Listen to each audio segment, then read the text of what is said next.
Troops, welcome to the Action Elite. My name is Owen. Hello, Sean, J-Man, John, and Charlie. How are you? Hello. Good, how are you? Good evening. Good, thank you. Thank you for joining us. So, what's that book you got there, J-Man? This is the Asian Cult Cinema Bible. It is nice. up to hell because I use it I read this like crazy, but this is wrinkly. it's really, people. I loaned this to someone. It's been read. Okay, so actually, the girl who buys the store, who buys the shop, that's Anita Mui. This is her in like one of her other roles. Okay. They did not utilize her her as well. assets. She's Wonder Woman. She actually plays Wonder Woman in Heroic Trio. Yeah, and it's like I remember seeing this. Oh, we'll get into the movie. Sorry, but anyways, this is essential. Tells you all the alternate titles for every movie. Right, that is essential. No, this is no. I brought this to my job once, and this guy's like, "What's that book?" And he's like, so I told him what it is. He was like, "Can I please borrow it?" I said, "Dude, man, I borrow it. That means I give it to you." And he's like, "I promise. I swear I'll bring it back." I was like, "Okay." I said, "Man, dude." I said, "You have to. Like, we can't find these." So I did loan it to him. He did bring it back, but he brought it back with. Yeah, he brought it back with Buddha's palm, the one with the big palm. He's like, "Oh, thanks for lending it to me." He gave me the movie as like payment for the lend. Oh, that's cool. And then I burned him 12 gold medallions, and he's like, how this guy, huge, like super black guy with super dreads. And like we linked up. He's like, "Oh man," he's like, "You're like the best guy at work." He was like, "You're the best guy at work." we teamed up, and it was awesome. Jackie Chan brings all people together. We'll talk about that. Yeah. Oh yeah, for sure. Yeah, I mean that book. I was reading these fist break bricks, and it's all about. I might actually give it to you, Jay or Sean, if you want to. And it's all about kung fu movies in like the 70s or whatever, and like growing up in like the poorer neighborhoods of America and how kung fu affected like American youth growing up and everything. And it's great stuff. So I read it, and it's got great artwork, and it goes into like the music and the politics at the time and all that. And there's like a forward from the RZA, so it's really good stuff. So I'll just say this, even though it's not Jackie Chan, the I think it's a Dragon Dynasty DVD for 36 Chamber Shaolin has a great commentary on it with RZA and some like movies. Oh, I have that. Yeah, that's great. Now I sometimes RZA, just watch it just to listen to that. Yeah. Shit, he knows the business, man. He's not effing around. Like you thought he was effing around. I'm making my big movie, okay? And shit, no, he knows. Yeah. Oh yeah. What's the thing like Wu-Tang? You know, I mean, anyone who knows all about that. Ain't nothing to fuck with. Ain't nothing to fuck with. Cash rules everything around me. Did he make a new movie now? I heard something about chocolate or something. RZA? There was something he did recently. I can't remember what it was. I don't know. I'm in my 40s now. I don't remember anything. So, I could have sworn it. Maybe. Anyway, so tonight we're talking Rumble in Vancouver. I mean, the Bronx. Come on now.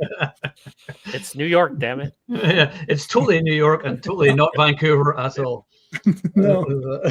They drive by, literally says, "Welcome to Vancouver." No, that's not. I don't remember those mountains in the Bronx. But the graffiti, guys, the graffiti. Of course. Yeah, that's a big thing. I read that on Wikipedia. I was like, I was like, I should read the Wikipedia before we start. I started to skim it. I heard Jackie Chan was saying about the graffiti. They had to keep like. They had to clean it every time they got done before the next day, so it was cleaned off. Yeah, they had to put it back every time. And put it back. Yeah. I hadn't watched it for a couple of years there actually, so I watched it the other day just to catch up with this, and I forgot just what a fun movie it is. I mean, yeah, I hate dubbing, like just generally I hate watching dubbed movies, and yet it's part of sort of the entertainment at the same time, and it's just one of these films that's sort of impossible to dislike. I mean, Jackie Chan is just so likable, it's just immediately appealing. He's great. Francois Yip is just a goddess. Canadian. Amazing. Yes, of course. He's in 400 million Canadian projects. If it's Canadian, she's in it. Yeah. Yeah. Pre-Giuliani in New York. Pre-Giuliani. It's not wrong. It really wasn't. Yeah. Oh no, totally. Pre-Giuliani. So. Yeah. But yeah, the movie's awesome. And then for some reason, I forgot that this was a movie with the hovercraft finale, which is probably one of the greatest action scenes you will ever see. Like, I was watching that, and I was just like, and anytime like I watched movies from this year, I'm like, yeah, that was a good movie. It was a good movie. And I was like, yeah, they all suck in comparison to this movie. You just watch that, and you're like, nobody would make this anymore. It'd all be CG and green screen and everything else. But Jackie Chan was just the best in the business. Before Tom Cruise, there was Jackie Chan. Yeah. And he just did the craziest stuff. And of course, always the best part of his movies is seeing the outtakes at the end where he pretty much died like 6 times making it. Somehow came back and resurrected. Like, I think it's like, what is it, The Prestige? It's The Prestige, right? Where they keep remaking the same guy. Yeah. I think there's like that big, then there's that big room with like a bunch of dead Hugh Jackmans or whatever. Totally, it's like, I think there's like a room somewhere that has like all these dead Jackie Chans. You can just hear the crew during a Jackie Chan movie. Oh, damn it, we killed Jackie. Jackie Chan Mark 42, bring him in. or Eon Flux, they keep remaking, I think it was Eon Flux, or they keep remaking the people. Oh, yeah. They're clones. They're all clones. Yeah, it's just like another. But they implant the memories, though. They got to implant the memories. Like, do you remember everything? Yes. Okay, good. We need you on set right now. The last one just died. Yeah, he's saying I forget. Yeah, I didn't forget. I just hadn't watched the movie in years. I forgot how awesome the hovercraft scene was. And just the fact that like Jackie is actually like doing the skiing behind it at the end on the water and everything, and just seeing like trying to do it and everything. That is just crazy. It was just so They're awesome. dragging him and he's like underwater. Yeah. It's like, that's fun. Yeah, so that was probably about the 50th time he died making that movie. It's like Jackie number 50. It's like Mickey 17. It's like Jackie 17. But this movie's awesome. Perfectly paced. Sets everything up. It's like what, about an hour and 40 minutes on that? If even it's like 90. If even that. 91 minutes. The US version's like shorter, right? Yeah, I think it's like shorter than that. Yeah, so maybe it's 89 minutes. I think it's like 85 minutes or something. Is it 85? Yeah. It's what 16 minutes is cut for the Hong Kong thing. Something like that, yeah. I thought it was something like 20 minutes. I'd have to but it's not. I haven't watched. Well, we'll talk about it. We'll get to that. I'm going to go over to you guys anyway, so I'll not say anything else just now. So, like Jay or Sean, do you want to start talking about the Hong Kong cut then, and like what we've missed in the American cut? Well, the Hong Kong cut. So, the American cut, they made it goofier. But the thing is, so there's a big difference between the soundtracks. The soundtrack in the Hong Kong one is more subdued, more serious and gritty. And as much as it pains me to say, I think the American soundtrack is better because they know how to pick up the action of what you're seeing. The only problem is they overuse it. It's like in the Hong Kong cut, they know when to not have music. So it feels like a more serious movie. It feels like a real movie, the Hong Kong cut, because like the editing is more brisk. Like it just feels like you're watching a real film and not a frenetic thing that's crammed into 89 minutes or whatever. The other thing too that's curious is in the Hong Kong cut, there's a lot of English in it. And they're using the actual actors, so you get more of a performance out of them, and it doesn't feel as cringe. They dub over everyone's English with English in the American one. I don't know why. It might be a union thing or who they're paying, I guess. They don't want to pay those original actors, so they're just like dub over everyone. And the kid is awful in the American one. They're a real kid in the Hong Kong one. In the American one, I feel like it's a woman or something like that. Or they dubbed over the Canadian actress, so she's way more awful in the American one. That scene where the first scene where you see the kid and his sister argue, and he says, "Oh, I need a new cushion," all that. That whole scene in the Hong Kong one is all English, and in the American one, you would never know that because it's awful dubbing English over English. It's weird. But yeah, and a lot of the Chinese audience stuff is missing, which you don't need to cry over it. There's just Chinese gags, like there's one gag where Jackie Chan can't explain to the Americans how kung fu works, but he can freely explain it in Chinese. That's a gag, right? And there's another gag that they cut out where there's like a minute and a half of the black lady and the husband at their wedding singing like Chinese opera. It's like a whole thing, and that's completely cut out the American one. So it's stuff like that you're missing out on. You're not missing out on a lot. Sean, there's context like like Jackie Chan's a former cop. They never even say that in the American one. Yeah, that's what I was going to ask. Yeah, he's a cop. So yeah, it's. I mean, I think it's a better movie, but I don't know, like because there's more context and everything. It's cool to watch once. But I was craving the American soundtrack because I want more of that action. Oh, and the other thing about the soundtrack is Jackie Chan recorded a song that plays at the end of the Hong Kong one, and they excised that for like some, I don't even know what it is. I have heard it. He sings a lot of his end songs over there. He's like pop star level aside from movies. He's a singer. So yeah, they should have kept his song. Really, they should have just kept his song. The rest of the stuff could probably go. Finish your thought, and I mean, well, no, we bought. So I bought Jackie Chan movies. At first, I resisted this because I was like, oh, they're around now. But we J-Man and I used to go to a Chinese shop that was like a block away from my parents' house, and I would buy all this cool stuff that I didn't know much about, and I wanted to learn more. And the Jackie Chan stuff, I'm like, I know it, whatever. But I realized that like that's the real movies. It's like because they cut the shit out of them for theatrical release and in the VHS and back in the day VHS, like the home video releases. So I bought them. I was like, oh yeah, cool. They were like $10 each or like a little less than that. And now you can't even find them. No, a lot of them were 3 for $10. Yes, I remember the 3 for $10. They had just 3 for $10, yeah. And I bought a shit ton of them. And one of our friends who will go unnamed, I said, I literally had bought everything. You know who I'm talking about. Yes. And I was like, I literally bought everything. I said it's $10 for one, or it's $10 for two, or it's $10 for three.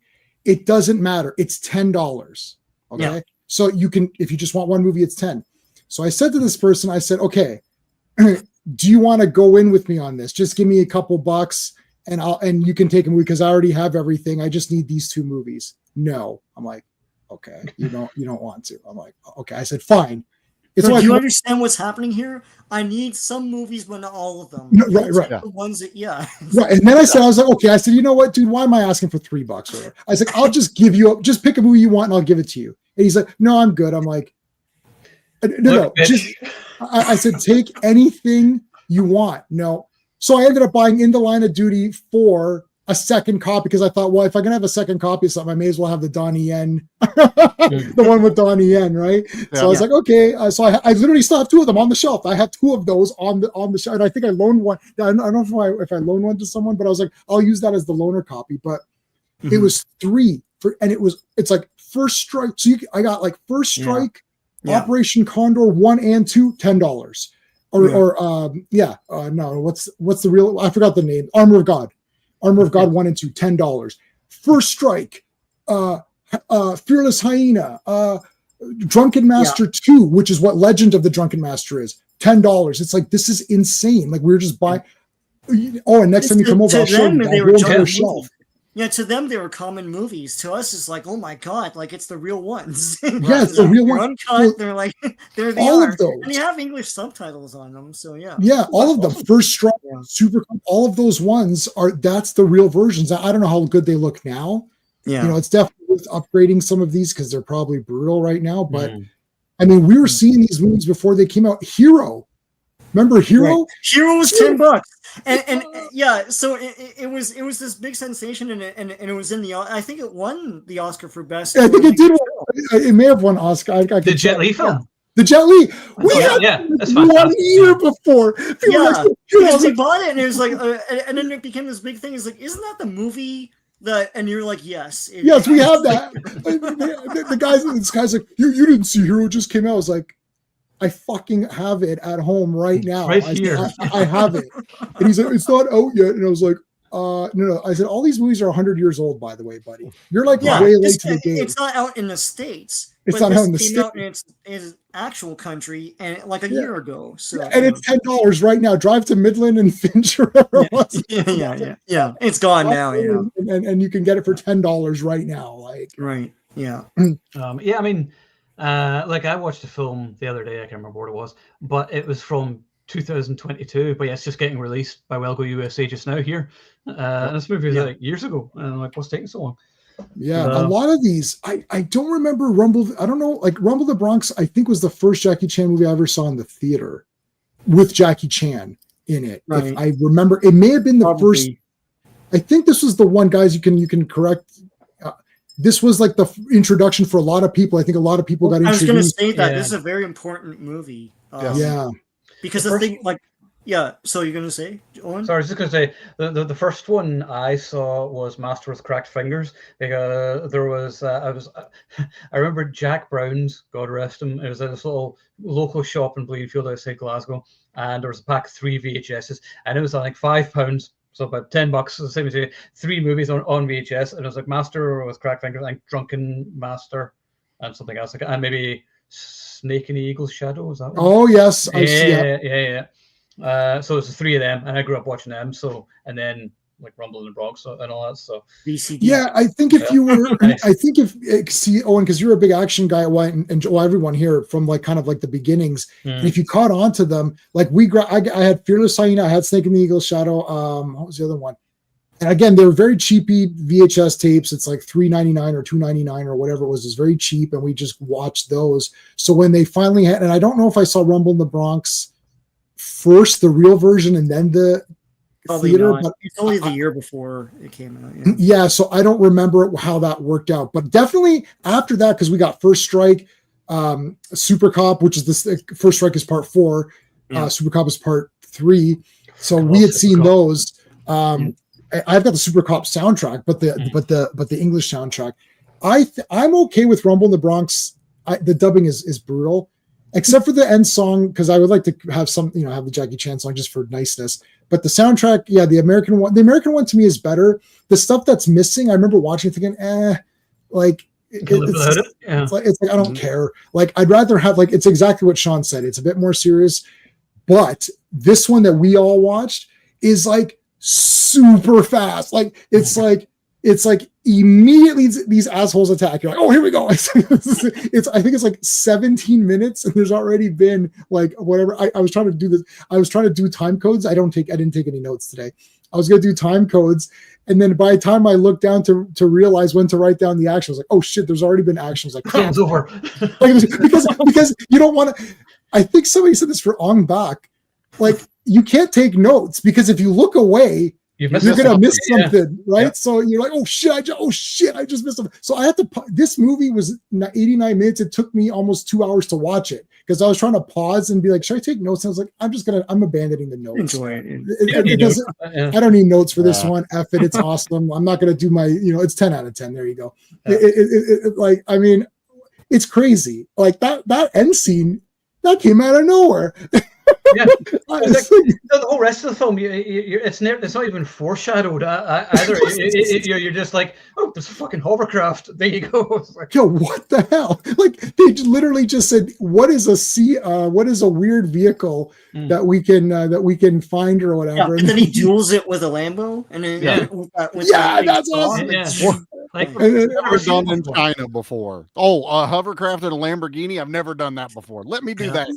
Yeah, no, I think they've got dice, and they just roll it, and they've got 1 to 100, and they roll some dice, and it's like, Lamborghini. They're playing Mad Libs in the background. They're like, okay, give me a car. Lamborghini. Okay, so give me a vehicle that's weird on the water. Hovercraft. Okay. Boom, do it. Imagine you're just walking around there one day, and you all of a sudden see the fucking hovercraft coming along the road. You're like, what the hell is that? I like how it goes over Jackie Chan and like it buries him in the in the sand or whatever, and then it runs over that other guy. I'm like, that guy's like destroyed. Like, and then it ends. It's got I love these Chinese movie endings, these HK flicks where it's like you don't even know. It's like whoosh, yeah, over. Like, whoa, what? Yeah. I don't even like. Yeah, no sentimentality, no wasting time, just straight on to the end. You're like, great, No. you know, because these days you gotta have like 45 endings or whatever. And, you know, Yeah, that's they right. can't wrap up. But when I was watching it, I was just like, I don't think I've ever seen a movie where a disabled kid gets thrown around so much. I was like, oh my god, this poor kid. Oh, you're not Listen, that's equal opportunity. Yeah. Listen, it's all equal. That kid is like, you know what, kid, we're gonna slap you around too. Okay, listen, everyone's getting slapped around in this movie. The girls get slapped around. He got it better than the little girl that he chucks across the freaking beach to the mom. That was awesome. Like throw him around. You're like, I can't feel it anyway. If you notice though, when the one thug smacks the one girl, like they're throwing bottles at him, right? And he's bleeding, he's half dead, he's on the ground dying. He could be dead, he could die, you know, in the next 2 minutes. But he slaps the girl, and then everybody was like, not cool. And they're all like, I know. I was like, oh, that you get mad about, but this guy's over here dying on the floor. That's but crossing the line, John. That is crossing the line. And I was thinking that when that scene happened, but surprised they didn't make it goofier. I mean, dubbing it makes it goofier in general, just on its own without having to do anything. It still works though. Like that scene is still very dramatic. Like I'm so into it. I'm like, you bastards, don't do that, you cowards. You have to take him from a distance because you can't take him on nearby. You know? Yeah. Oh, I was in rage mode, and I've seen this movie 100 times, and I still get angry. And then then they're kind of good guys. It's like, that's movie mentality. It's like, okay, I guess they're. Oh, sorry about all that shit we did. You mean like try to literally push me off a cliff and like destroy that truck with things, and then literally smash bottles in my face and try to kill me? It's like, are you sorry about that? Yeah, we're kind of sorry about that. Oh, okay. It's all right. Come on board the hovercraft. Let's go. Actually, gives a big speech, and then everything's fine. Yeah, when they would drink tea together, and I'm like, really? That would happen ever in real life. If you went up in Glasgow and I'd be like, hi, you know, put that knife away, sir, and let's have tea. So stop. Let's have tea. Stop. Yeah. That survives both cuts, actually. That's the tea thing. He runs in that hideout, though, when he's pissed off. He's like, you are all garbage. I'm like, he's going hard. He's going super hard right now. That's swearing for Jackie Chan. You're all garbage. Whoa. Yeah. So who Sean, you are actually giving your opinion on the movie. Leading up to this movie, I mostly knew Jackie Chan from team up movies, not necessarily like a solo stuff. So like the Twinkle Lucky Stars movies and the Three Dragons ones. Those are mostly like Wheels on Meals and all that stuff. Right. That's mostly what I knew him from. Here in Toronto, we had CFMT became, what was it, Omni 1 or 2 or something like that. Oh, yes. And every either Saturday or Friday, they would play Cantonese movies. And what I realized as a... Pardon? Omni 2, yeah. What I realized growing up... Saturday night. Pardon? Cantonese Saturday night. Yeah, Cantonese Saturday night.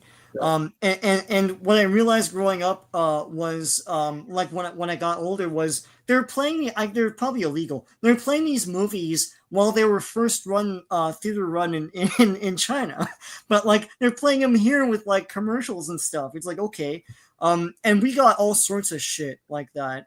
So I watched some of Jackie Chan's movies, the team up ones. They were available in Ma and Pa video stores, not necessarily like the big ones, but like if it was run by someone from like somewhere in Asia, they probably had like a bunch of Hong Kong movies. Like at the time, of course, we know now that the 80s and 90s is the golden age of Hong Kong cinema, in that they became the third largest producer of film, and the second largest like exporter of movies. But we know it as this is the time when they made awesome shit too. It's like it's craziness. It's how many franchises like Aces Go Places and like and those are all great. Mr. Vampire, like Jackie Chan's in several franchises. This is craziness. In Line of Duty, like all of them. There's even like Savior of the Soul, man. Like, oh god, this is awesome. Goddamn, man. Like that's the goddamn best. That girl Anita Mui's in that too. Coincidentally, yeah. She's the girl who's buying the shop. Yes, yeah. She's badass. She has these blades and she does like this move and she spins and then it goes into your eyes and then Fox like blocks the one night or whatever. Yeah. Sorry, don't get me started on these. Sorry. Yeah.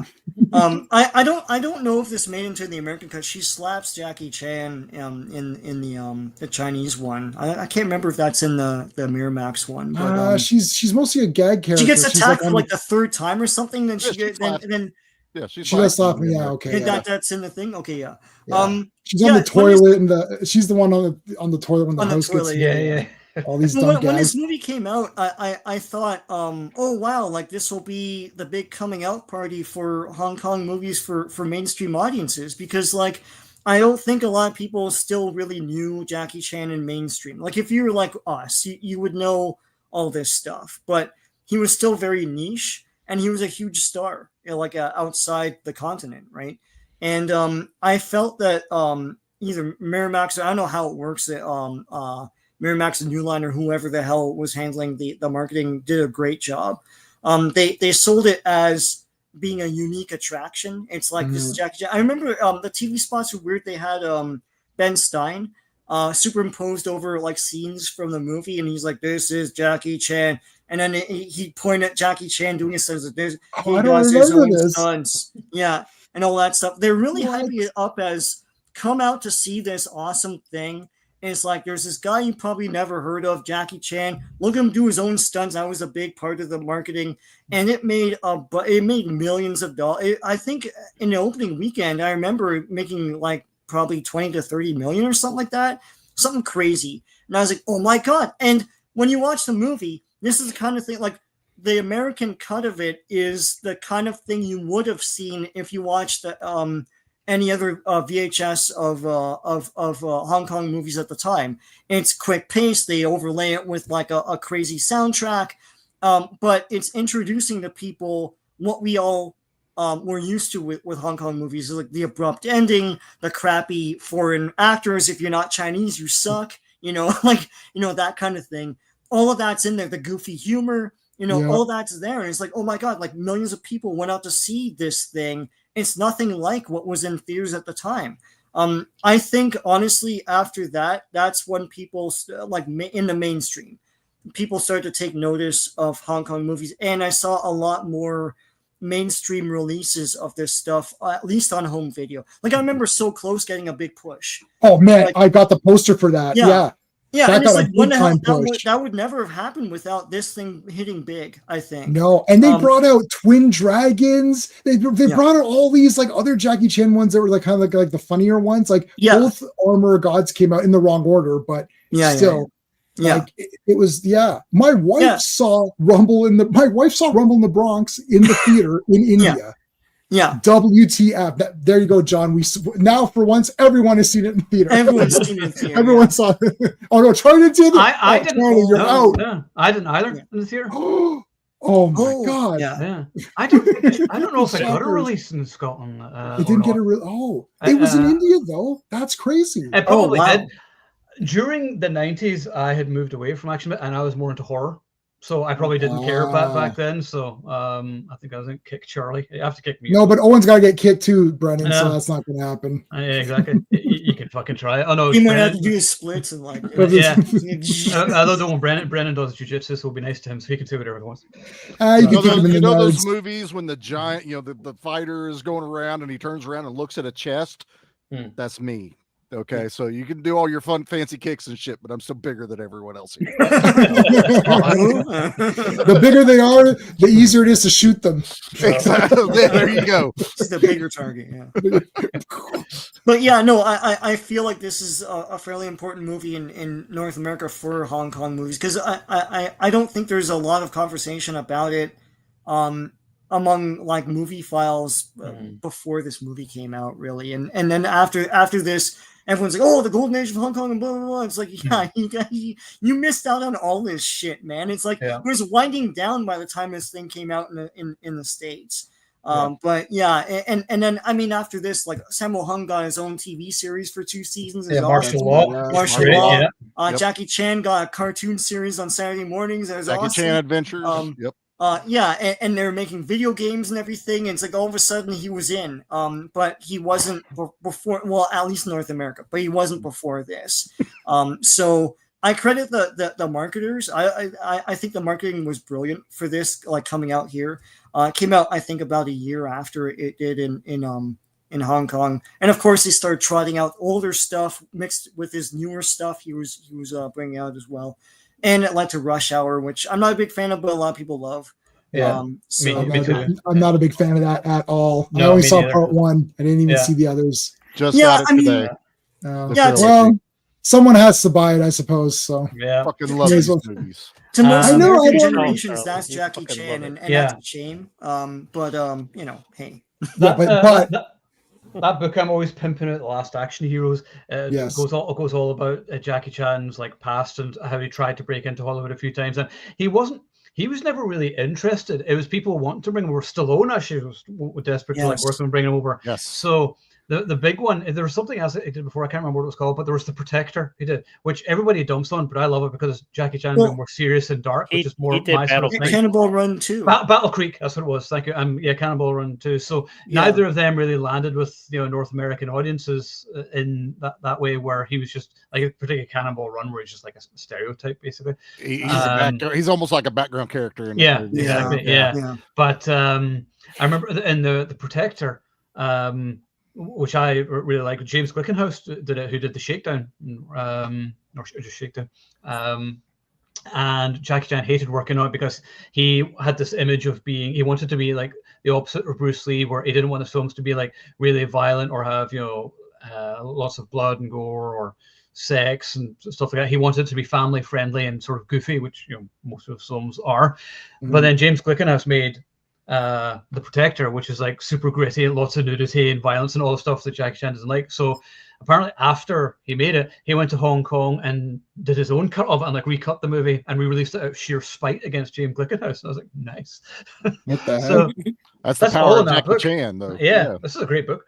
So although I'm sort of halfway through writing the review, but it has to lose a star because like the author dumps on Invasion USA, Cobra, and Red Scorpion. I'm like, what are you, simple? Like, fuck off. Get out of here. You're done. You've just lost all credibility. So. I'm like reading it, and then all of a sudden I'm just like, close. Yeah. Why is dumping on Cobra? What were the others? Sorry, what was it? Cobra? Invasion USA and Red Oh my God, that's a masterpiece. Yeah. I can't remember what the exact words. He was more just referring to like what other critics were saying, but he wasn't saying, but these films are awesome, which he should have been saying. That's the next sentence in the thing should have been that. Exactly. So, oh my God. Chow Yun-fat, that's the other one. But yeah, a lot of people, I think Rush Hour is, Sean, you were saying like, that is Jackie Chan to people, where that wasn't Jackie Chan for me. That was this is like, it's like Generation 2 Blue Grimlock or whatever. It's like, that's not the real Grimlock. It's like, I'm always saying that because I just saw Generation 2 flag and the thing got posted. So I was like, that's still a deep pull for us nerds. That's sorry, but I just saw the live stream the other day where they showed the Generation 2 Dinobots. I was like, that's not that Blue Grimlock that's fake. Anyway, but like, to me, I was like, this is like the fake Jackie Chan. Like, this is like the watered down Jackie Chan. That's why, because you watch like Legend of the Drunken Master, the English title, the real title is Drunken Master 2. I mean, that is probably still right now. Yeah, I thought VHS the best one. Yeah, that must be the best one. We'd have to sit and maybe go through it all. But I only just watched that like 2 years ago. First time I'd ever watched that. So. Oh, I mean, it's unbelievable. It was amazing. I mean, it's unbelievable. So to me, after going to that, and the ticket is always like my mom or my family who are squares. They're like, I thought that Rush Hour movie was pretty good. I'm like, Exhibit A. They thought it was pretty good. I was like, see, that it's like my cousin messaged me. I thought that Star Trek Beyond was pretty good. I still love you. It's okay. No, it's fine. I'm not saying it's probably it's better now than it's funnier now than like anything else that's coming out. Yeah. God, when was the last time a funny movie came out? Jeez, I don't remember the last time I saw something funny. Comedy's almost dead now, isn't it? Like everyone's offended by things now. They're all like, I'm offended by this, whatever. Well, I guess we can't make any fucking comedies then. So comedies, they've suffered the most. Horror movies will never suffer that much because it's still niche. Like Terrifier still came out. right? Yeah. So yeah, but and horror movies, horror is like the one genre that benefits from a low budget. Yeah. I think, whenever you see stuff which is like, I mean, like Terrifier had like a low budget. Even the second one was like 250,000 or something, wasn't it? Right. Yeah, Something it wasn't like that, very high at all. Yeah. Yeah.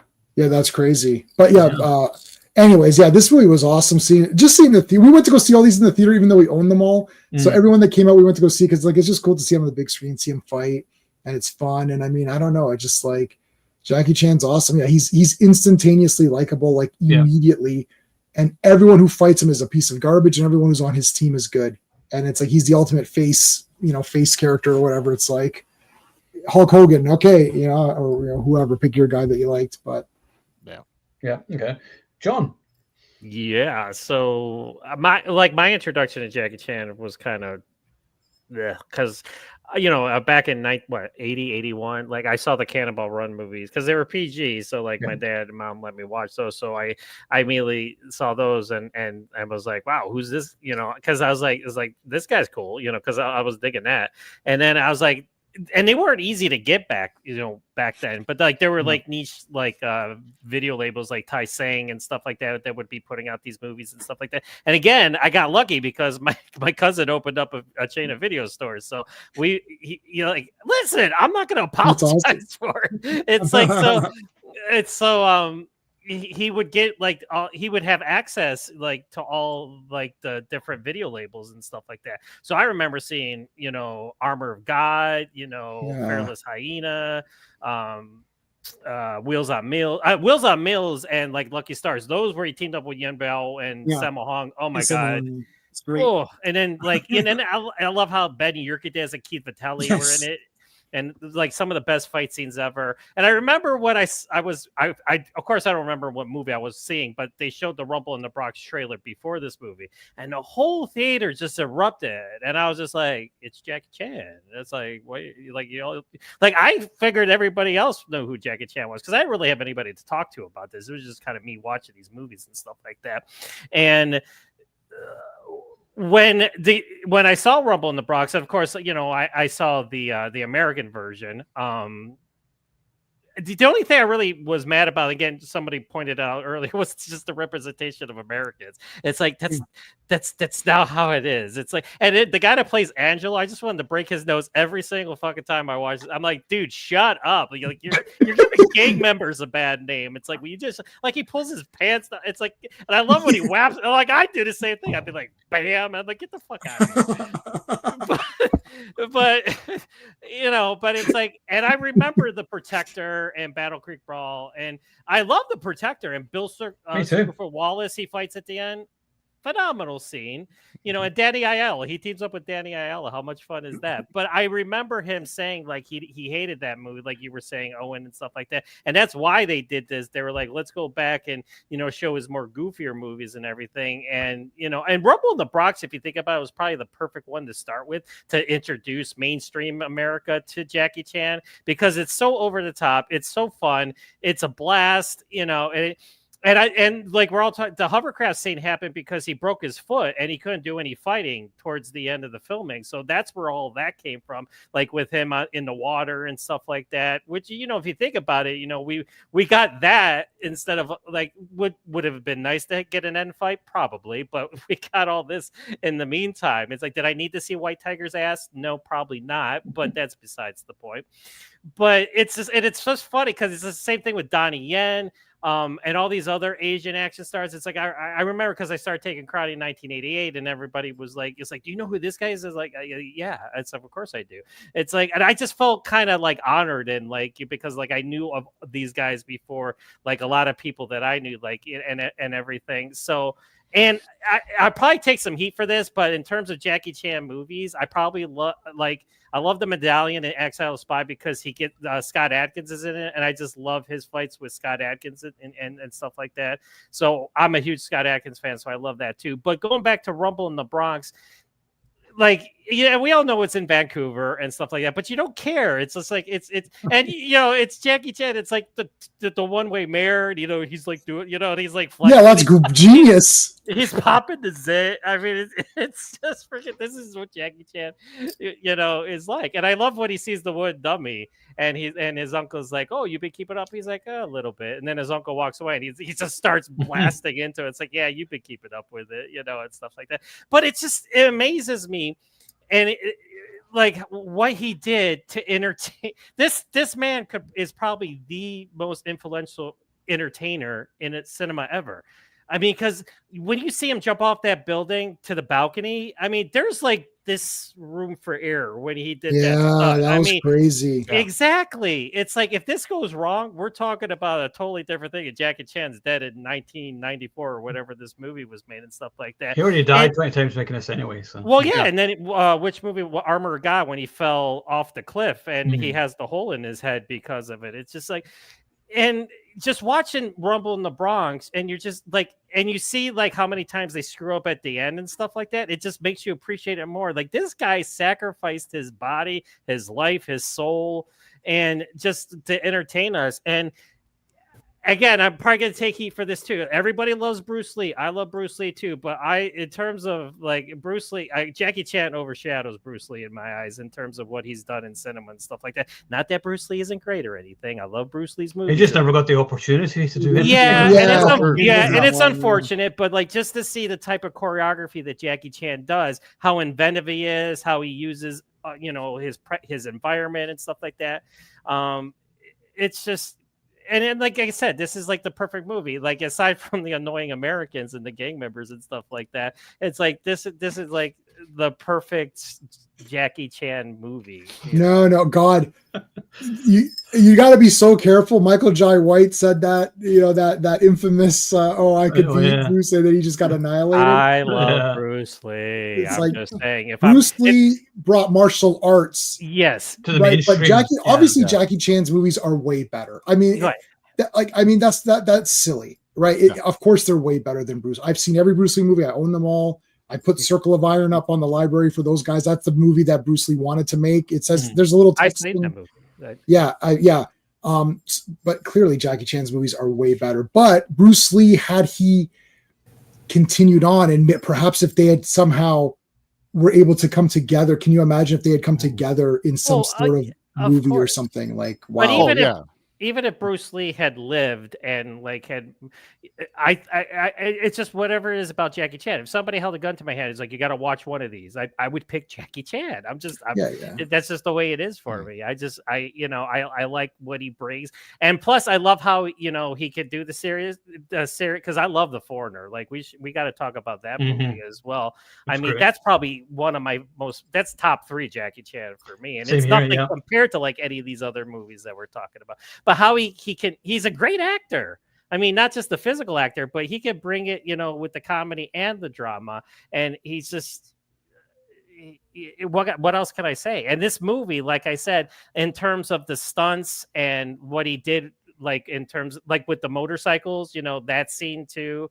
And it's ridiculous. It's like, and then of course we had Tony Jaa. Tony Jaa came out and he was just like super ridiculous too. Of course he was the Thai Jackie Chan and everything like that, but nobody does it like Jackie Chan. And the guy's 71 now. And I just saw the trailer for The Shadow's Edge. If I'm moving at 71, like this man's moving at 71, then I'll feel good about myself. I'm not moving at that age of 47. I was just going to say, what is John talking about? I can't move now. Like, I'm tired getting off the couch. Yeah.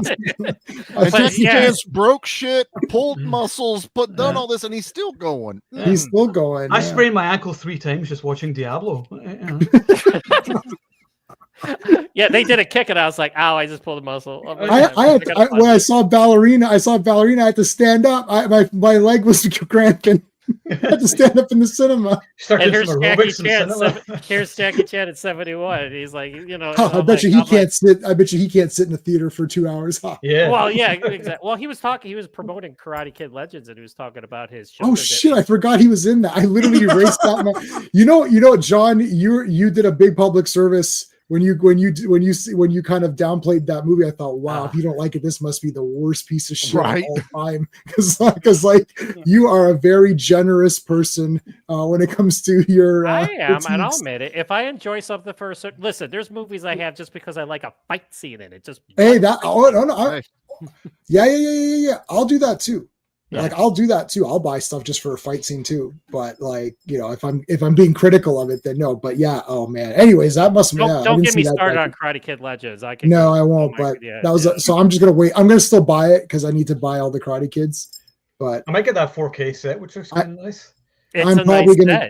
I'm probably gonna. Yeah, I want to get that. I think that's. I mean, I have them on DVD, and I was like, well, I do need to upgrade. So, well, Karate Kid 1 is like a 10 out of 10, and Karate Kid 2 is a 11 out of 10. So, well, all I can say is like when the next Karate Kid came out, I was like, oh, I'm like, this is. And again, it's Hilary Swank. She's a good actress and everything, but I was like, boy, like that's can anything be worse than? And then they did Karate Kid Legends. Bullshit! No, fucking Legends is way better than the next Karate Kid. Legends is all right. No. Oh, Legends is better than Legends is the brand. The next it's better. Yeah, Legends is the new one. It's much better than the next Karate Kid. Yeah, I mean, at least Legends has great fight scenes in it, and he's actually a likable character. But I mean, yeah, it's not original. It does all the tropes, but what the fuck do you expect? Like, it's a Karate Kid movie. It does exactly what you'd expect from a Karate Kid movie to do. Sato, like Sean knows this, and Charlie gave me the thumbs up, so we know where we're going. Sato and Chosen, those guys, that's like like Sato's one of the greatest things ever created. Oh, finish C. You go on. Like, and then he's like breaking logs and shit on his poster. I am dead. Yeah, no. I'll tell you something. If I saw Sato's poster, I'm signing up for that dojo. I don't care. Listen, he's breaking logs and shit with his hands. I'm like, oh, can he break a log? I don't care. Of course he can do it. It's Sato. I'm signing up immediately.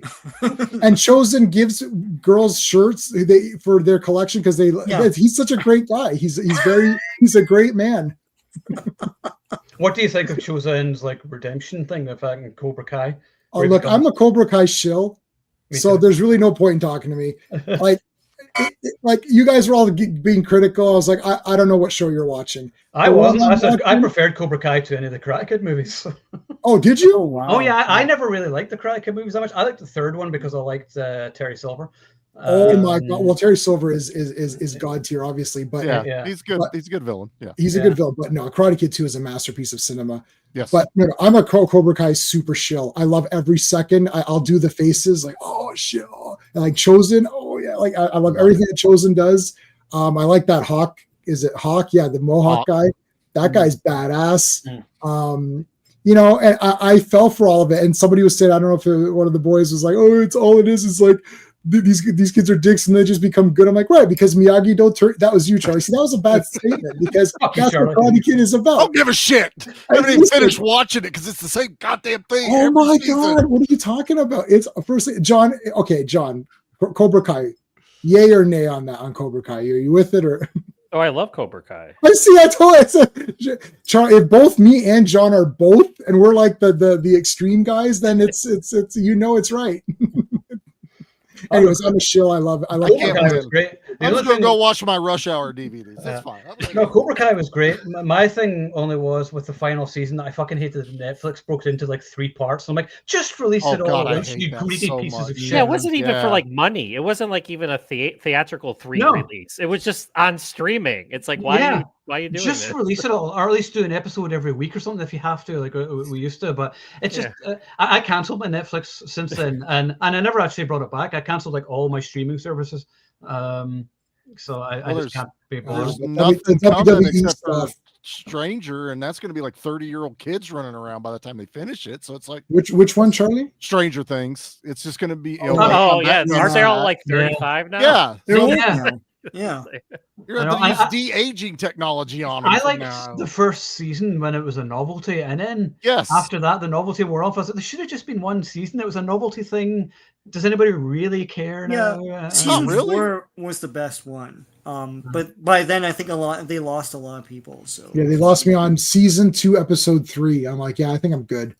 Yeah, it's like season 1. I was like, this is a really good show, and then people said we want season 2. I'm like, you didn't understand season 1. The point is that the monsters are always alive at the end. That's Deadly Spawn. All of the things that they copied from. That's what horror movies, right? It's basically Deadly Spawn, right? Which is like, right? And I'm like, I get what they're doing. I see what you did there. It's really, I said, this is a great show, very fun, great. Yeah, I love Winona Ryder. I'm like, perfect. This was a great series. Season 2, I'm like, this sucks. I knew this, and I was like, let me watch a bit. I was like, yeah, it sucks. But anyways. Season 2, everything sucks though. Some shows get it right, but so many times the TV shows, they just always falter in the second season, and in the third season they sort of get back on track. Unlike Miami Vice, was like the first 2 seasons were great, and then the third season kind of sucked. Yeah. And then kind of wrapped everything up, because I can't remember which season. There's one with like UFOs. I was like, there's a UFO in Miami Vice. I'm like, what? I don't remember that. Yeah. I haven't seen all of Miami Vice in 100 years. I'm going to totally watch that. I know. That sounds like the greatest season of Miami Vice. This is not watch viewing figures go through the roof. Like, who was in that meeting for Miami Vice when somebody said UFOs? There was an alien in an episode of Dukes of Hazzard. So there was. Yes. I'm driving the General Lee with its feet. Yeah. Oh, I fucking love that. I'm just trying to remember if that episode of Miami Vice was the one that had James Brown was in it as well. It was just oh my god! I remember that. Awesome. Everybody, go watch the 3rd season of Miami Vice right now. I go like a 3rd or 4th season or something. Anyway, we kind of went off. So wait, John, did you finish? I don't think John officially finished his. Did I? No, I forget. I don't know. Did you finish your? Charlie hasn't talked yet. And Charlie hasn't talked. Let me just wrap it up by saying, all I said was what I was saying at the end was just Rumble in the Bronx is just pure unadulterated Jackie Chan, and that's that's the way. Like when he eventually passes away, that's how you want to remember him. So that will be a sad day for. Dude. Oh my God! I'll have to take a week off of work. I can't come in. Sorry, bereavement. Yeah. That'll be bigger than the Queen dying or the Pope dying. Yeah, that's going to be huge. I'm sorry, Jack. I don't want to jinx anything and say you're still healthy. If it happens tomorrow, John, it's your fucking fault. I'm sort of like that with any of these guys. Like whenever like Van Damme or Stallone or Arnold, I'll be like a month off. And they're all getting older. Yeah, I'm gonna have to disappear into the mountains or something and like meditate for a month or something until I come back. Go to the wilderness. Yeah. Come back, train, and I'll be fine. Get those little cup things and be like, ding. Yeah, a couple of sunset training montages, and I'll be fine. Nacho Libre. He goes to the wilderness, and he's like, there you are. Lil Keys. That's a genius move. But it's like he's in the wilderness. It's like, oh, there you are. It's like we saw you. He's like, he's right there. All right, Charlie. So I'm going to be the odd man on this. This Rumble in the Bronx was my first introduction to Jackie Chan. Yeah, he was in the Cannonball movies, but it was such a small part. Didn't really even pay attention to him. Yeah. But my first introduction, because where I lived, it was all mom and pop stores, but nobody was doing like Asian cinema VHSs through there. My dad was not huge on martial arts movies. I think I saw a Bruce Lee movie by the time I was like 13 or 14. And there was a few things you'd see on television, Saturday afternoon matinees on like TBS or something, a Shaw movie. But Rumble in the Bronx, this was my first introduction to Jackie Chan. And I remember I rented it. I don't even know if it went to theater where I lived. That's just how out in the middle of nowhere we were. So this was an immediate rent for me. I was like 16 when this came out. And I was just enthralled seeing all this happen on screen, this guy doing all these amazing stunts. And I've always made the joke that this is quite possibly the greatest family-friendly R-rated movie. I know Canada, this wasn't R-rated or anything like that, but here it's rated R. It is. And I'm like, other than I guess this is like the bloodiest he's gotten in a movie. Like even he was a little upset on how bloody they were trying to make it. They say fuck like 3 or 4 times in it, so that's probably the reason. Yeah. Right. How many do you get? What do you get? You only get one for PG. Yeah. One for PG, 2 for PG-13, something like that. Yeah. And then the guy that gets thrown through the wood chipper, even though they don't show it. Yeah, that shocking scene. You're like, holy shit! Yeah, you're like dude's watching it happen, and I thought this was a comedy. Yeah. So I but when you watch the movie, you feel like the bad guys are the same bad guys from like Double Dragon or some shit. You know, it's got that same camp to it. Shut up. But yeah, that's me. I'm out. No, but I've just always loved this movie. Rumble in the Bronx is like one of my comfort ones. I will just sit there and I will watch it, and I think that explains why with this movie, and then I love the Rush Hour movies. It didn't grow up with the older Jackie Chan movies. I'm only just starting to watch them. I had seen Operation Condor, the Super Cop movies.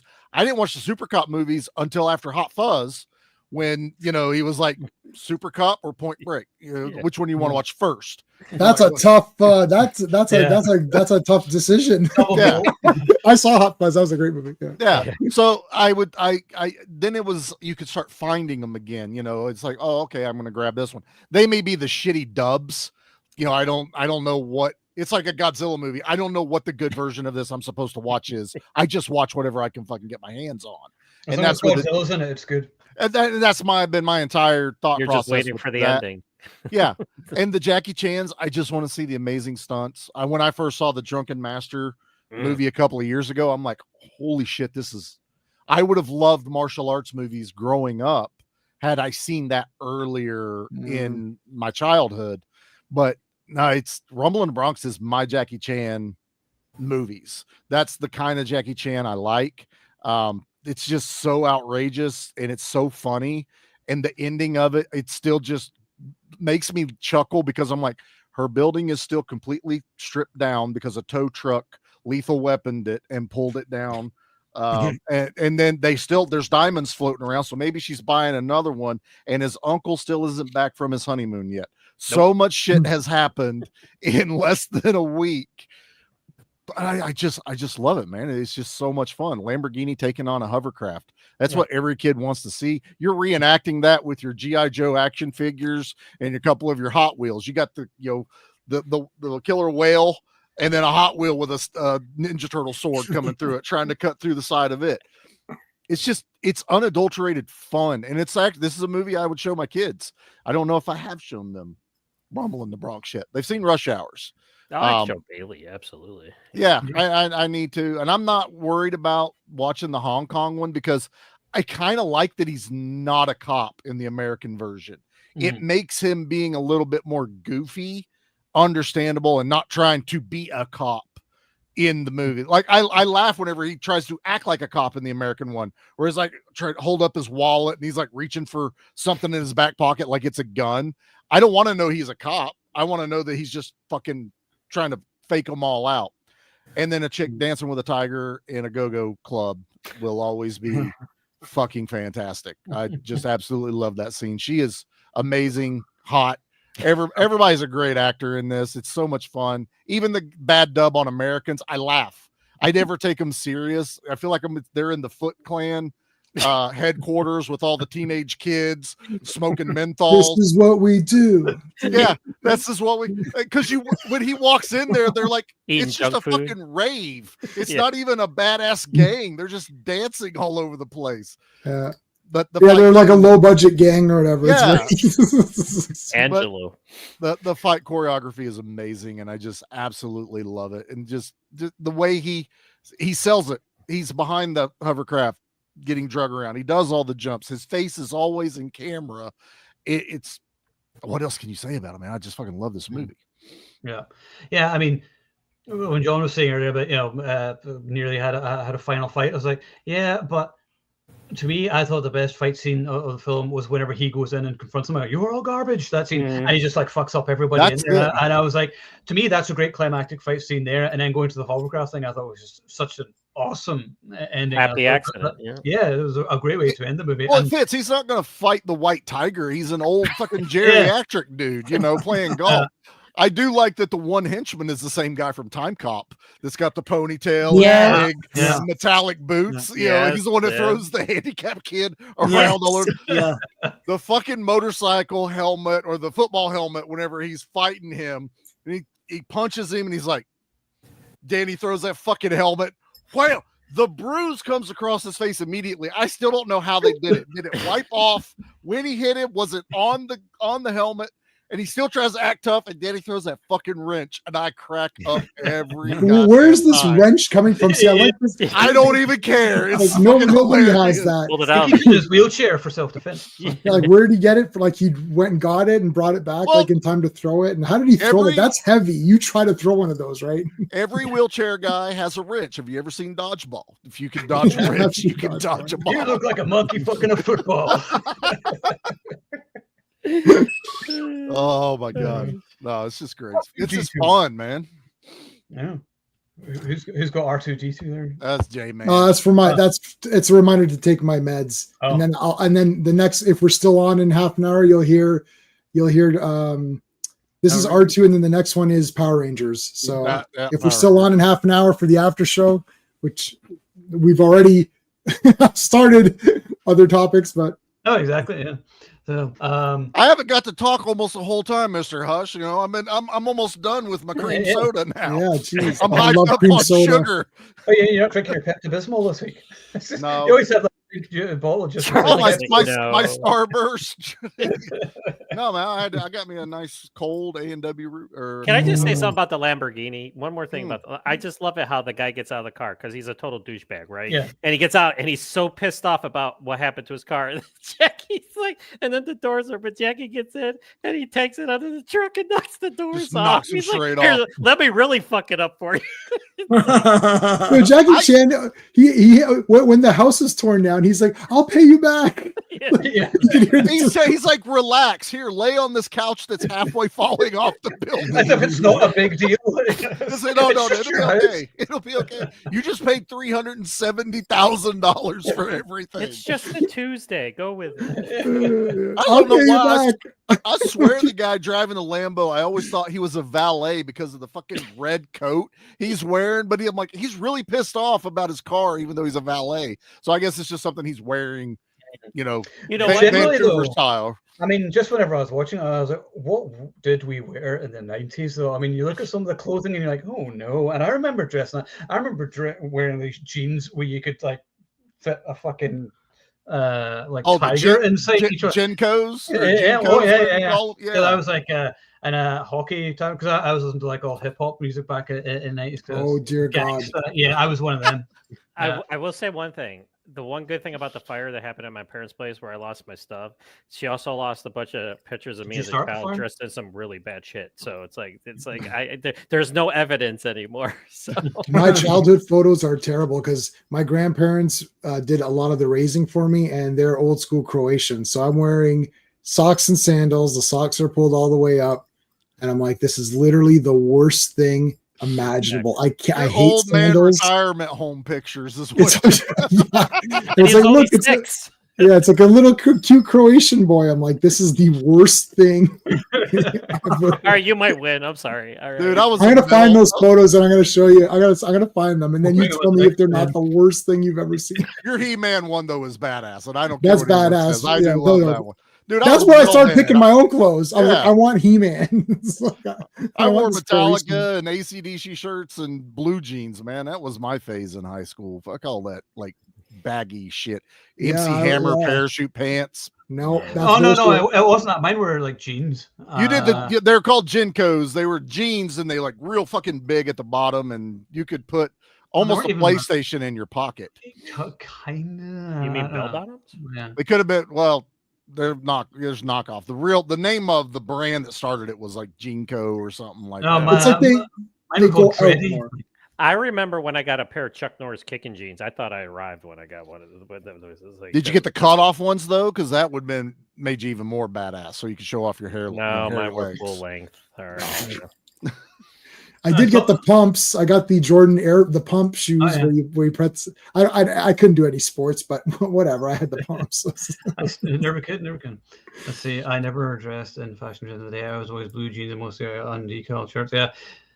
I don't even remember. I remember the Mighty Ducks hockey shirt because that was as close to hockey as I got to watching. It was like the Mighty Ducks because like hockey's not a thing in like the UK at all. Yeah.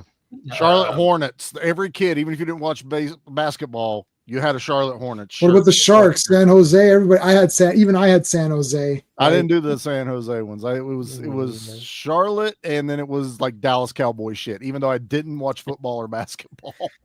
Gary Jones, go. Yep. Anyway, Rumble in the Bronx.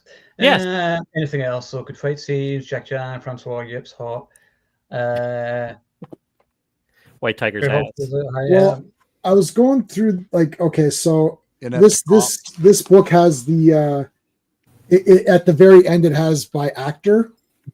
So it's like at this time it's like Jackie Chan. It's got all the movies here, and then the bold ones are the ones that are sort of the more like, you know, became famous. And I don't think what year was Rumble in the Bronx? The real year?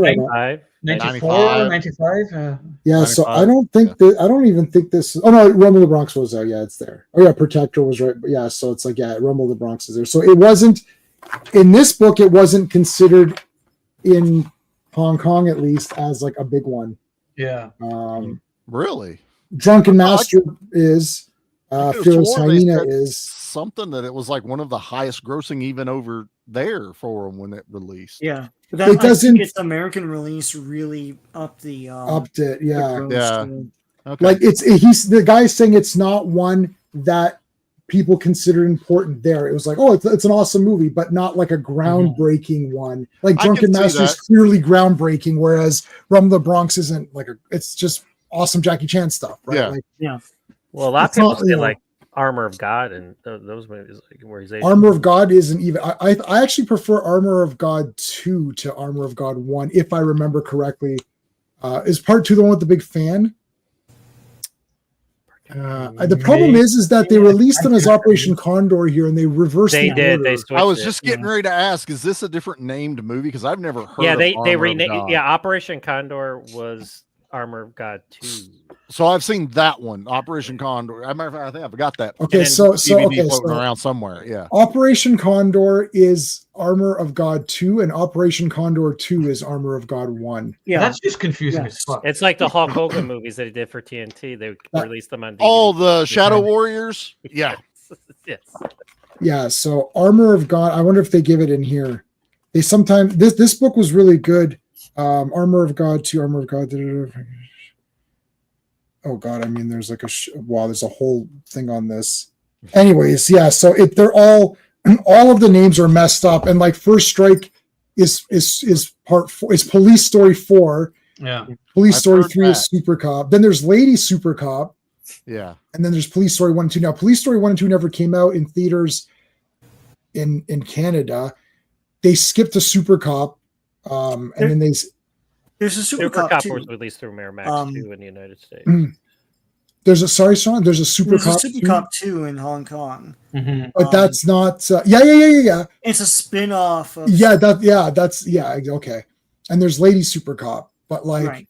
Yeah. It's technically called Police Story 3 Super Cop. Chinese titles are all over the place, even in Hong Kong. Like, if you think that's a North American thing, they just rename it. No, that is one aspect. But like the In the Line of Duty movies, yeah, it's a disastrous effing mess. It's like you're gonna. There's a Duty 6 or something. I didn't even know this movie is the first one. Royal Wars is the first one. Madam, I think, and then it's In the Line of Duty 3. No, but then Yes, Madam has its own subset or whatever. But like, there's a Duty 6 or something that I didn't even know existed as a thing to exist. No, I'm like, yeah. But it's not called that. It's called something else. But it has the same people. Actually, Michael from Retro did a whole thing on that. Yes, I know. I saw that. Yeah, to try to explain it. It's like people say, oh, the Halloween series is a mess. It's like, these Chinese movies are super. China's like Hold My Beer or whatever. I need a spreadsheet, something. No, you do need an Excel because I knew things like the Bruce Lee one was a Chinese Connection has a totally different name over there, even though I've always known it as that. But I knew a little bit of the Jackie Chan ones because, like I said, Operation Condor was supposed to be some other like middle movie of a series, but I'm just like, you guys are just going and going and going. I'm like, holy fuck, they just fucked everything up.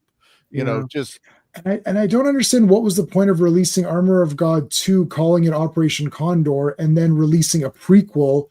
And you're like, how it's like, why would you release it? And then I remember people thinking like they did a prequel. It's like, no, they just didn't release it. It's just so weird. Like, you know what? Like for people like us, that turned me right off, and I didn't bother with those. Because the thing, like, I was like, if you effed up the title, what else did you eff up? Like, yeah, no, I still saw them all in the theater. There's like zero chance that like I'm not going to see Jackie Chan. Like, and we it's own still these on the big screen and everything. It's on the big screen. I had to go. I went to go see all of them up until I saw Rush Hour as well. I think Rush Hour was the last one I had seen in the theater, unless some of these old ones got released. We saw Tuxedo and all that stuff. I saw Tuxedo. You've not seen The Foreigner, have you, Jay? No, I never saw The Foreigner. Right. Wait till you watch The Foreigner. Really good. I never saw that. It's really, really good. It's like I like him whenever he does the more serious stuff. For sure. And I think this is his best like serious role. Because it feels sort of more inspired by reality. Because like Pierce Brosnan is basically Jerry Adams in it, and it's basically Jackie Chan versus the IRA kind of thing. So it's awesome. Sure. Well, I'll definitely. I think I might own that. I may own it. So we'll do a chat about that soon. Open that shit up. Well, look at what good chat we've had just talking about Jackie Chan. So it's obviously a good subject matter. So we'll do that soon. So. Did you guys like Who Am I? I did. Yeah. That one was pretty good. Yeah. That's got Shu-Chi in it from So Close, and I was buying all her movies, and she's no, sorry, she was in Gorgeous. I'm sorry, wrong movie. Yeah. She's in Gorgeous. She's not in Who Am I? But Who Am I has that awesome rooftop. Yeah, with Ron Smoorenberg at the end. Yes. Yeah. No, that's that sequence is now. Was that in the theater? Because I can't remember. I have it on VHS. Do you want me to? I could bring on Ron onto live stream. I'm friends with him on Facebook, and he wants to do a chat at some point. So I could bring him on, and we could talk. Who am I? If you guys are interested in doing that. Yeah, for sure. I'm always down with just about anything. Yeah. Transporter Girl Shu-Chi. That's correct. Oh yeah, I loved her. It looks like Shu-Ki. Yeah, Shu-Ki or something. Yeah, but it's Shu-Chi is the way you say her name. There are interesting photos of her online if you're interested. Oh, I've got the movie. I've got all her. I've got the movies. That's all saved. No, I have the movies like with that in there from where the photographs are. I have there's movies. Movie day is at Jay's house next time. So yeah, everyone I've got it on the shelf. Is that in the library? Yeah. God, these are super weird Chinese movies that I got in very questionable. You I was so in that the Chinese community was not charging me tax on movies. I had a Chinese friend who would go and buy something and he didn't get charged tax. I was like, what? At stores. And I would go and they charge me tax. I was like, what the shit? And then I'm getting goosebumps, guys. I went in and they knew me so well. I went in and Sean, this is at Pacific. I went in and I didn't get charged tax. I'm getting goosebumps big time right now. It happened. Back then they were treating people who weren't Chinese differently. But if you went in enough and they knew you, they appreciated that you're giving them business. So then they give you perks like that, I got the note. I can't believe it. I was stunned. I was like, oh, the no tax. No, they did that with me for I bought 2 machines, 2 all region machines in that one place, and they knocked off a bunch of it's like, I got a Man Called Hero. I think that was my first no tax. I was like, yes. I was so pumped. I was like, okay, guys, I'm coming back. Because Sean, we were going every Saturday to buy crap, right? Yeah. Next time Owen, you come over, you could spend a bit more time in that section. It's like it's outrageous. It's like my selection was better than the video stars. Do you have like Savior of the Soul Part 2? Oh, no one cares about that movie. I have it. Like, why don't you have it on here? Funny enough, I had to buy 2 copies, so there's 2 copies that I have. I can lend you one if you want it. All those Golden Harvest. Yeah, we used to have this store in Glasgow. I can't remember what it was called, but like, do you remember the year like the Video Nasties in like the 80s, 90s, and there were like all these movies that were banned. I think we talked about it before. Yeah. But there was all these movies that were banned, like Last House on the Left and all that. And there was this guy. And it was like super fucking dodgy. The things I did whenever I was young, you just feel like you're invincible. But the guy had this like curtain. It's like one of these places which is the curtain. And he said, so let's go behind the curtain. And I was like, okay, this could hurt, but let's see what happens. As long as there's not a faces of death. It was Vaseline. So, we went through, and then it was all these like snuff movies and shit like this, and all the stuff that was banned, like. like Sewage Baby and stuff like that, and Last House like on the Brain Left, Dead and stuff the like Brain Dead Cellar, was... all the stuff that was like banned in the UK, and I bought all of it on VHS and I watched it all. Evil Dead was banned in the UK for a while because the tree scene.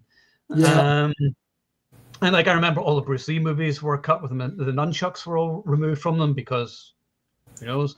It's okay to punch or kick or stab people, but heaven forbid somebody uses nunchucks. So yeah, it was really weird. And then thankfully, I think all those people are dead now that ran the BBFC. So good. And then they're able to release all the good movies again. So I don't think anything's really banned there anymore. I remember Child's Play 3 was banned for years because I just want to say, like, I was telling Owen, I saw the documentary because I bought it for $5 at a place. Yeah, it was me and you were talking about it. That's right. Yeah, and it's no joke. Like when Owen says they're banned, if you're caught with those movies, you go to jail. Yeah, it's not like, oh, you get a fine or something like that. It's like they raided houses. It's like, so you can't see it now, but like I've got movies all around me. I would be thrown in jail because I've got back case and all this other stuff. Yeah, it's crazy. Like that's really insane. Yeah, like, that's draconian really is the word. Yeah. But the thing is, like, they even do it now with the fucking TV license. That's one of the reasons why I would never live in the UK again. Like, everyone's like, would you go back? I was like, yeah, abolish the fucking TV license. I was like, the fact that that's still a thing is a disgrace. It should ridiculous. Be like, you have to pay a license to have a TV. Fuck off. Like, I didn't know that. Yeah. If you want a TV, you got to pay a TV license, and it's like a lot of money too. Every month you got to pay. And they drive around, or I don't know if this is still a thing, but they drive around with like a satellite thing. And if you're watching TV, they can check to see if you're paying your bill, and if not, then they'll come and fucking lift you.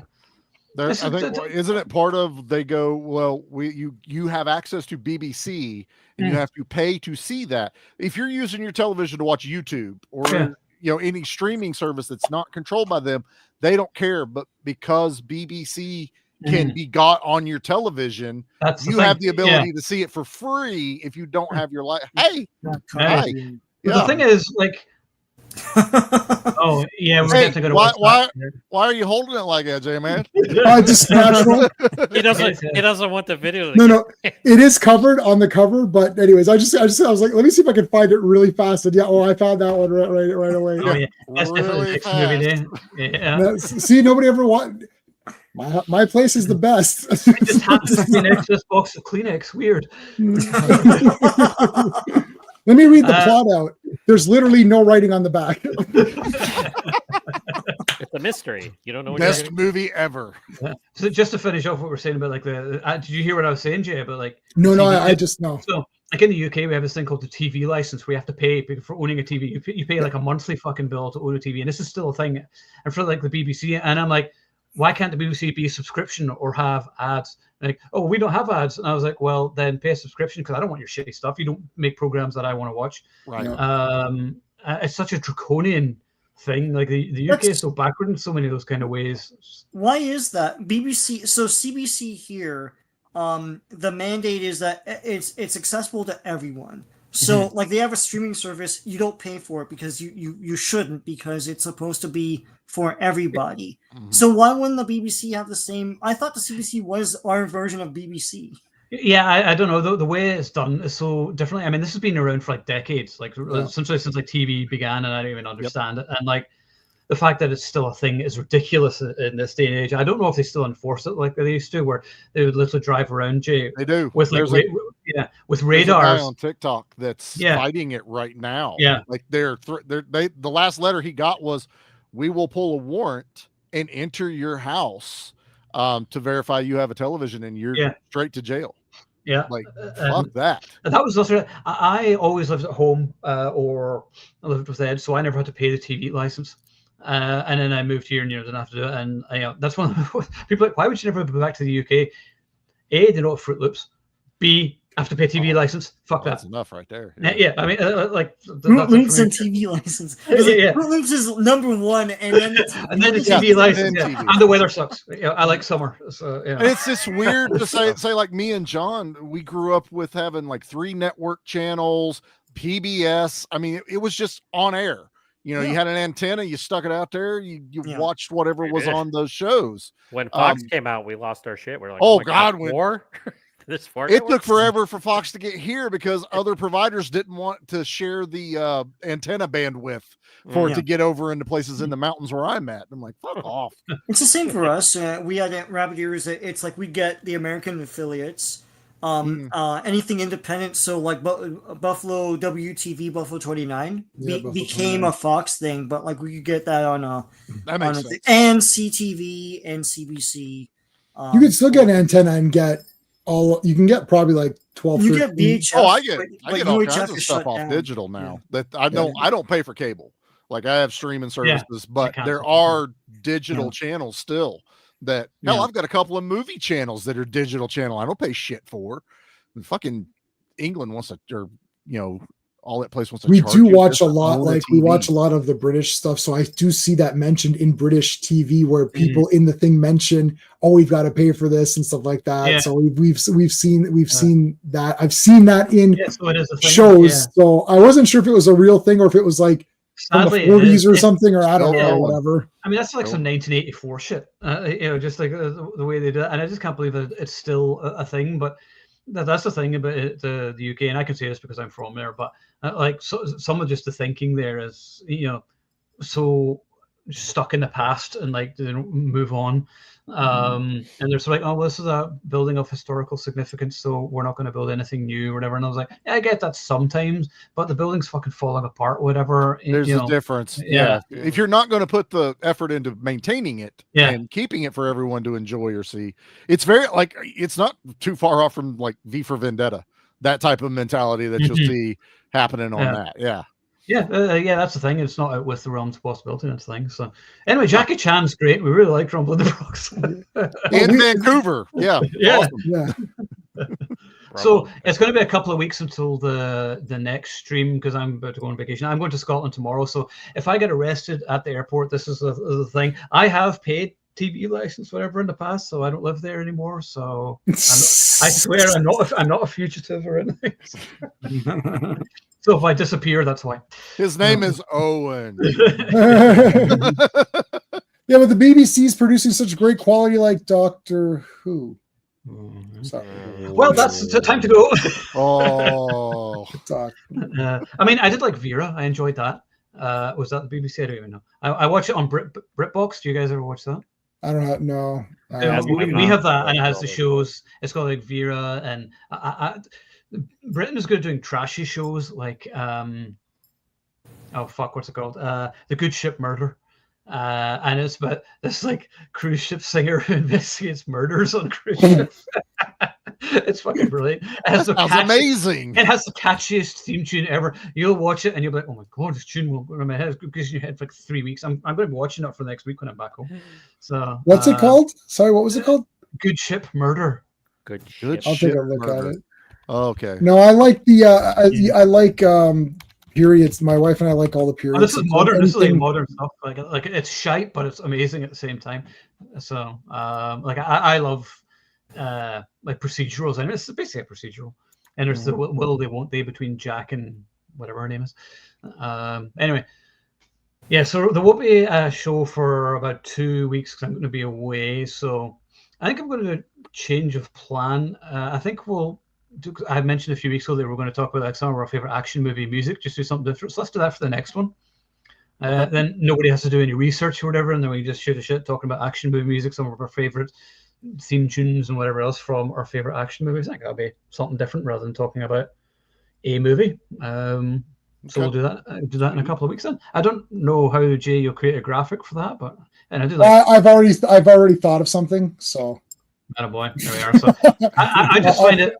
I just think it's better whenever we talk about like the old classic action movies rather than the modern ones. I find people are more interested and we're more animated talking about them. So yeah, I think there's less more interaction because people have seen them and stuff too. And like, like anything more I was history. looking at, I went back through all the playlists that we've been doing for these, and you can certainly see like if it's like a Van Damme or a Seagal or something like that, those really. So I'm interested to see how this one goes with Jackie Chan being And Rumble Bronx is a big one. I think a lot of people learned about Jackie Chan, like what Charlie's saying. And nobody's talking about it.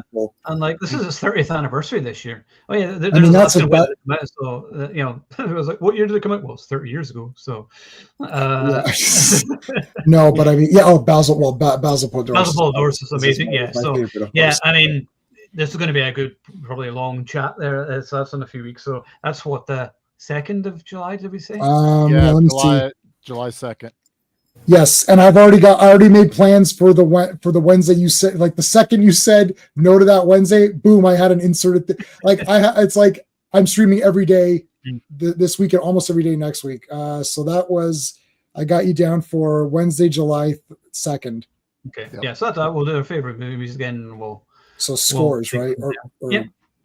Scores, action movie music. Yeah, so it's something I always like to talk about, and whenever I interview directors, I always like to talk about it too, because I feel like the music score is kind of like a dying art these days. There's like the odd good one here and there, but there's very few. So yeah, 30th anniversary and no physical media of Rumble in the Bronx. It's on Blu-ray, isn't it? I thought it was released on physical media when it came out. Well, I think he's probably talking like a recent release. Yeah. Everything else is getting up. 88 Films, I think, have a release in the UK, but it's not. I would love a 4K release with like both versions. Isn't Kino Lorber and someone else splitting the deal with 88 Films? Like maybe being dual distributed, all the movies and stuff like that. I saw something a few weeks ago about it. Yeah, there's Jackie Chan packs that are coming out. I just can't get them. I just ordered Blaxploitation Volume 2, and I've ordered Shaw Classics Volume 7. My wallet is like, Steve has, because Steve was super late to all this stuff on Shout Factory. Yeah, he's been getting some of the Jackie Chan packs. I was tempted to get the ones that have the movies where, like, I must, even though I already own a bunch of them, I don't mind upgrading some that I really want. Armor of God, right? Those. Right. But it's like, if I was only collecting, if I was only collecting action movies, then hell yeah. But I'm a horror guy, so Severin Films is killing me with all this shit that's coming out, right, Charlie? Vinegar Syndrome's killing us. Yep. Vinegar Syndrome are my favorite. I love the packaging where they have those like good hard. Those hard ones. I just got my Arrow Swordfish came in a couple days ago. And Cobra's next month. That'll come out. I've already pre-ordered that. Yep. So I'm paid on Friday. So I don't know if any of you guys are interested. Probably not. But if you are, let me know. I'm going to be picking up the 4K of Kingdom of Heaven, which is released in the UK in 4K this week, which is you can't get here anywhere. It's not a steelbook, but it's just a normal 4K of it. Cool. It's got the it doesn't have that cover. It's just a normal like slip cover, unfortunately. But the movie still has the 3 different versions of the movie, and it's Ridley Scott. So I'm gonna pick it up when I'm there. So if anybody wants a copy, let me know and I'll pick it up for you. So and you don't have to pay for it because it's a corporate gift. I'm gonna look and see which Kingdom of Heaven I have, because I bought that when it came out on Blu-ray. And I have the Blu-ray, but the 4K. I don't think the Blu-ray had the 3 versions. I don't know. I had to DVD. I'm losing my cool a bit on these now. Like, it's like, okay, what's the movie?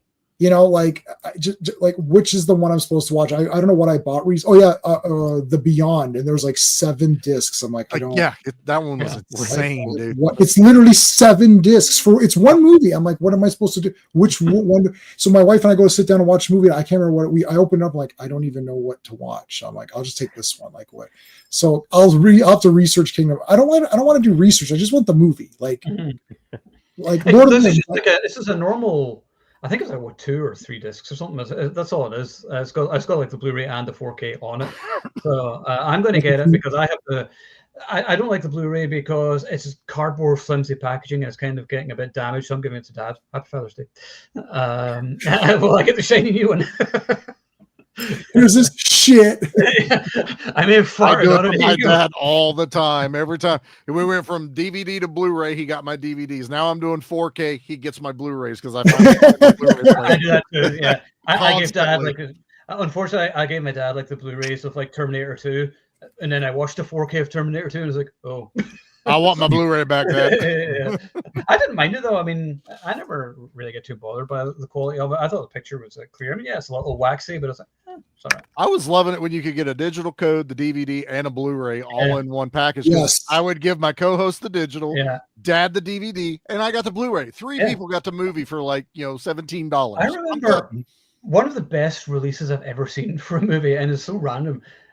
I think it was Final Destination 2 on DVD, and like all the special features I had on, I love Easter egg special features, and this is a whole point, like physical media, which I love, where you go in and then there's like secret special features you don't know, and there's like minutes of deleted scenes, alternate endings, commentaries, and all this. I don't remember this, and I was like, that is just so great. And I know as physical media is like more of like a boutique kind of thing, as for people like us who just will always collect a physical thing, but it's what's that? A Violent Night starts filming this fall for Christmas. Violent Night 2, that'll be cool. So it was just called A Violent Night. Really, you can just call it Violent Night 2, or a more you should call it a more violent night or something. I don't know what it's called. I don't know. Oh, right, Violent 2, right? Yeah, a Violent Night 2. Okay. Santa's Revenge or something. New Line release, but yeah, New Line were great whenever it was the DVDs, and because they did like Lord of the Rings, and Lord of the Rings extended editions were the best ever. So. Yep. So, what time for your meds? No, you said you heard the Power Rangers thing. You heard the Power Rangers. Zordon's calling me. I gotta go. Yeah, that's time for Jay to take his meds, or he's going to turn into a werewolf. So, I'd love to be a werewolf. That'd be awesome. That'd be awesome. I know. So one night. We'll wrap it up there anyway. So, if you want to watch a great Jackie Chan movie, Rumble in the Bronx, 30 years old, if you can track it down. It's still awesome. The hovercraft action scene is one of the best you'll ever see. I think it's still fantastic, despite some dubbing or whatever. So THR is reporting the same director is returning. Good. Yeah. So, I forgot to put everyone's links. I got caught up in the discussion here. Yeah, see, it was such a good chat tonight that we just got too excited and just start talking about everything. I've never forgotten this ever. I don't know why I forgot all this stuff. All good. Yeah. So like and subscribe to everybody. Does anybody have anything cool coming up? Comes out this week. Horror. Jason Goes to Hell. Wheel of Chaos. My pick got picked for horror. I fucking love that movie. I don't care who hates it. I love Jason Goes to Hell. I love all the Jason movies. If Jason's in it, I like it. So. Right. Well, he's only in it for 3 minutes, but I don't care. No. Whoa. Okay, first of all, I have it on VHS. I have the framed one sheet poster right there. Framed. That was not a mean to J-Man. I don't care. That was to the rest of the world. I don't care. I love this movie. It's favorite kill in the franchise is in that movie. So it's great. I don't know. Which one is the sleeping bag death? 7. That's my favorite kill in the franchise. This one is the street sign through their chest and then rips up through torso. And the camera's behind it when it opens up, and the boyfriend's like, ah! And you see it. I fucking love that. Yeah, that's great. That was heavily cut. I think in Canada we got the full version, and when it came out on VHS, we got the full version. But we got the full version on DVD finally. We had it on VHS. In Canada, we had the full version, and the American one was cut, and that's obviously that scene got cut heavily. So that's bullshit. But anyway, we're doing this Sunday is 20 years of Batman Begins. So I would join that too. Oh damn! Oh, well. Yeah, I mean, if you could, if you can. I'm on vacation, and it's Father's Day and his birthday, so we'll be out. So yeah. So that's gonna be, and then on Friday we're doing more Star Wars comics. So we always every Friday we do Star Wars, and every Monday we do Avengers on my channel. But this Sunday we're doing Batman because it's Batman Begins, and it's rumored that I like Batman. So. Yeah, Batman Begins might well be my favorite Batman movie live action. So I tell you, I got this a few weeks ago. Well, hold on. Did we just cover that one? Wait, we will cover. Oh my God, we're gonna be covering that soon, aren't we, Sean? Yeah. Or I've never read it. Han Solo at Star's End is in there. It is in. Is Star's End in there? Oh God. At Star's End, Han Solo's Revenge, and Han Solo and the Lost Legacy. Yeah. Yeah, so this is crazy. This Friday the Friday that just passed, we did the comic book version on my stream for at Star's End. Because I saw the names; those names are familiar. And we will be doing it this Friday. Yeah. Jamie. Sorry. We will. You read it, but we're gonna be doing it. Oh yeah, yeah.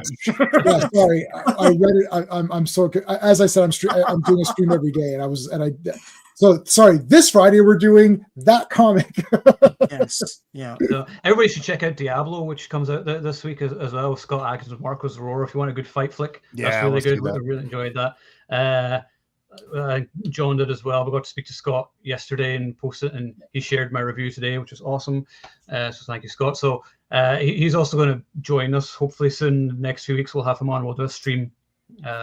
I'll see if Marco wants to join us as well at some point too, and we'll try, because I like having guests on. It's cool. So that would be awesome, and we'll see if we can get Tony Zhao on at some point. So I'll maybe just talk on back with him, which would be cool. Oh my god! Hell yeah, that'd be great. So I'll have Amanda on for that as well, because he took me and her out for dinner that amazing time. So, all right, we'll wrap it up there then, kids. So we'll see you in a couple of weeks for July 2nd, where we're going to talk about our favorite movie scores, and I think that should be a fun one, something a little different. Yep. So that's July 2nd. So thank you all for joining us, and check out Rumble in the Bronx, because it's still awesome. And if you are watching, you are the action elite.